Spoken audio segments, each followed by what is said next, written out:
A warm welcome to one and all present here. We have started a series of gynecological cases, and this is the series number 10. It's about dysfunctional uterine bleeding. Let's let's start with it.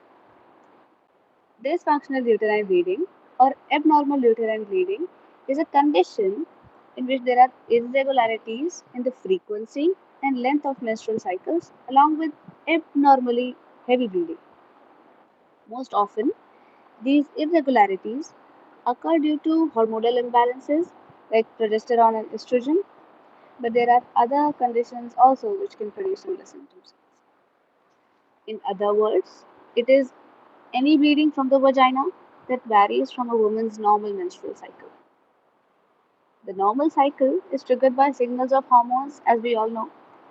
Dysfunctional uterine bleeding occurs when the cycle's hormone signal gets thrown off.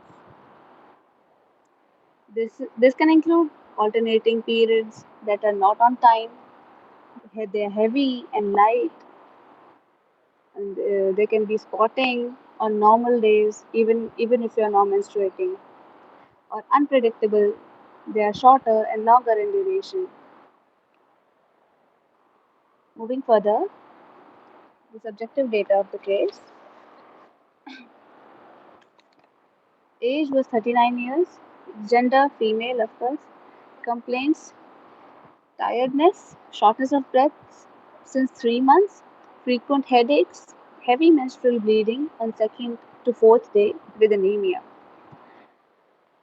She was referred from a hematologist with anemia and also had a smear test 2 years ago, which came in normal, and she has no medication history. Uh, Coming to the objective data, the hemoglobin levels are 6.3. It's really low. She is highly anemic. And MCV is 66, which is really low. It's need to be taken under concern. And WBC is also low. So is ferritin, platelets, iron. uh, These all these levels are taken to be under consideration at ASAP.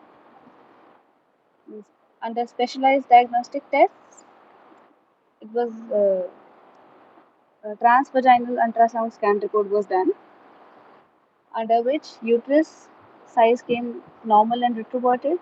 The endometrium was smooth and thin, about 3.1 mm, and ovaries came in normal.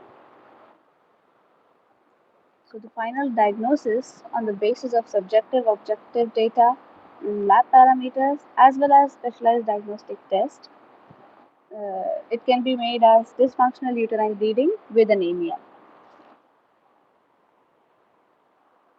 Mm, So let's talk about dysfunctional uterine bleeding as a whole.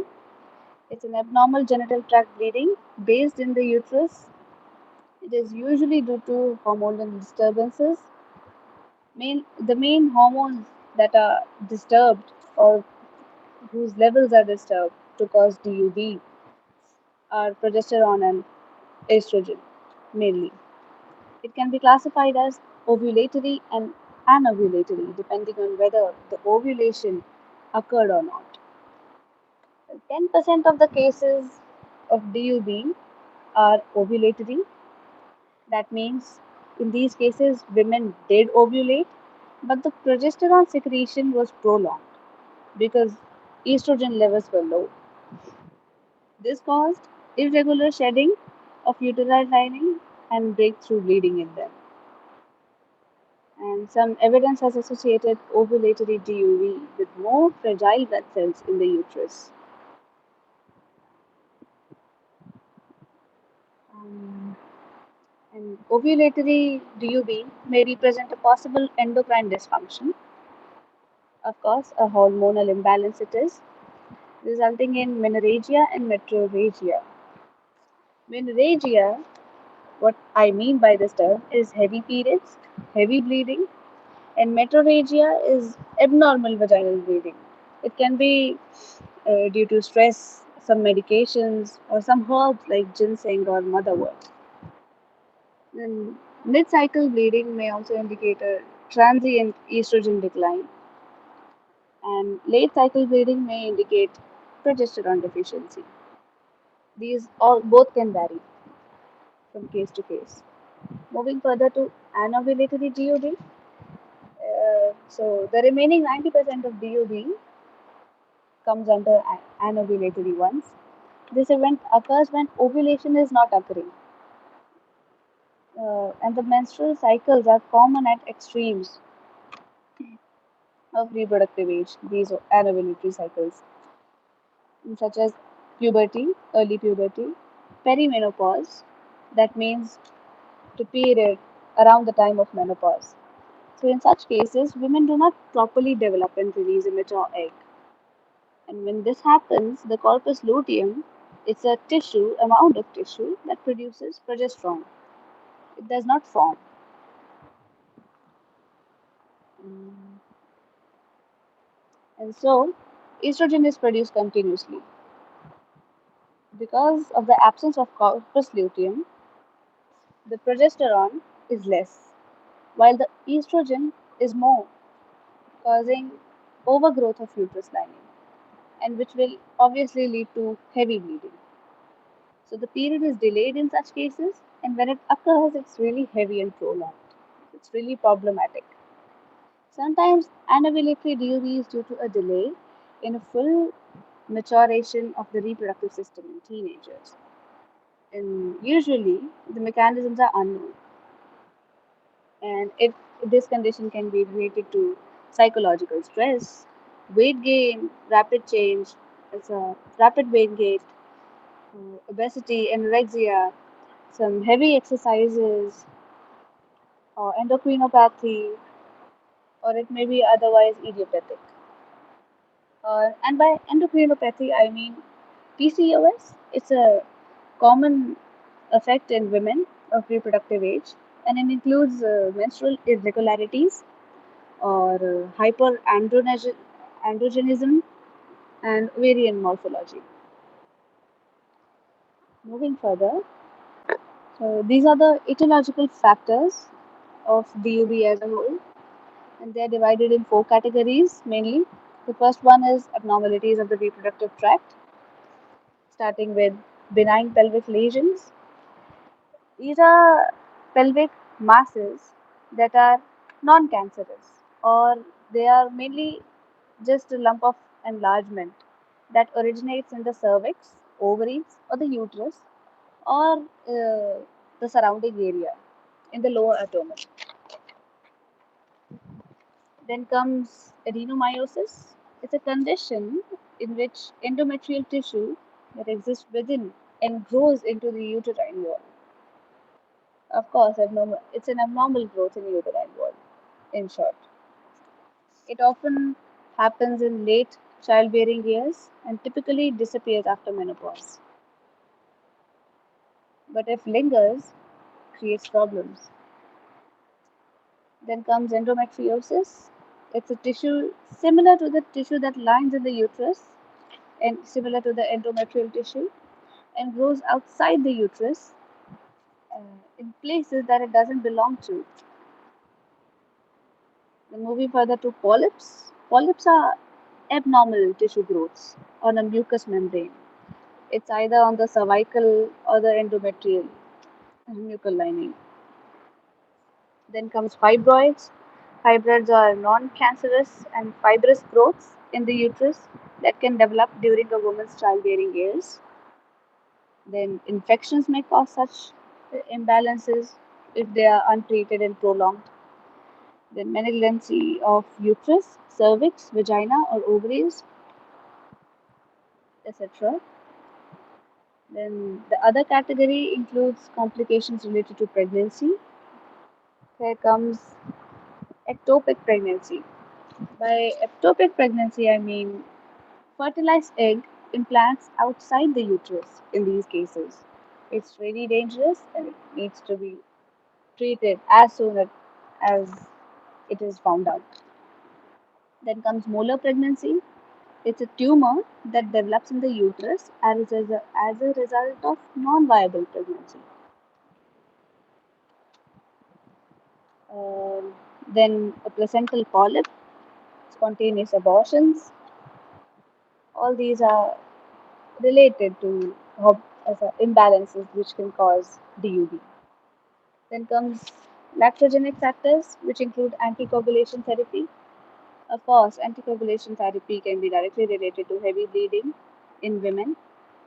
Contraceptive use, yeah, it can lead to hormonal imbalances on the long term. Intrauterine devices goes same with contraceptive use. Depo-provera injections, hormonal replacement therapy, psychiatric drugs, etc. Then systemic diseases like cirrhosis, coagulation disorder, of course, related to heavy bleeding. Hypothyroidism can also be related to hormonal imbalances and heavy bleeding in women. Moving further to management of DUB, it can be pharmacologically treated by certain a- agents like tranexamic acid, levonorgestrel, ferrous sulfate. Ferrous sulfate is mainly for anemia. It can be given in a 200 mg 2 times a day dose, and this treatment can be given until the hemoglobin gets back to normal levels. It must take up to 4 to 5 months or 3 months. Side effects include nausea, vomiting, abdominal discomfort, loss of appetite, constipation, dark stools, stained teeth, unpleasant taste in mouth, diarrhea, etc. Further to tranexamic acid is an antifibrinolytic agent which works by blocking the breakdown of blood clots and prevents bleeding. And side effects include anxiety, change in vision, cough, dizziness, puffiness or swelling in the eyelids and face, pain and redness with swelling in arms or legs. Moving further to levonorgestrel, it's a it can be taken as an oral pill also. It's a famous one pill we must all know, and it also comes as a releasing device, intrauterine device, and it is used for menorrhagia. Its side effects mainly include amenorrhea. Then the second line therapy includes endometrial ablation. By that, I mean it's a surgery that develops the lining of the uterus. And the lining of this uterus, which is called endometrium, it is surgically developed so that in further time, overbleeding does not happen. And the third and the last option is hysterectomy if it is associated to the morbidity of the patient. These are the depictions of brand names of the pharmacological treatments we just discussed. Moving further to the goals. The goals of this therapy is to relieve the patient from excessive menstrual bleeding, to nourish and replenish hemoglobin levels again, enhance the quality of life, and to prevent further complications and risks related to it. The patient should avoid skipping doses given to be taken at regular intervals, and if happens so, do not try to overlap them. Try opting for foods that are beneficial for faster recovery and nourishment. Contact your physician in case of any abnormal symptoms occur.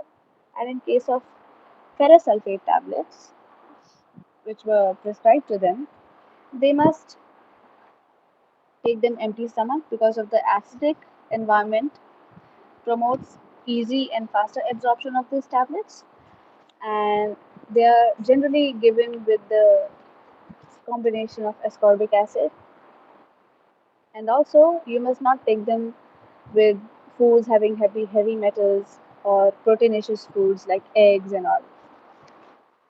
So these things are to be kept in mind. Thank you, and I hope this was informative and useful for you.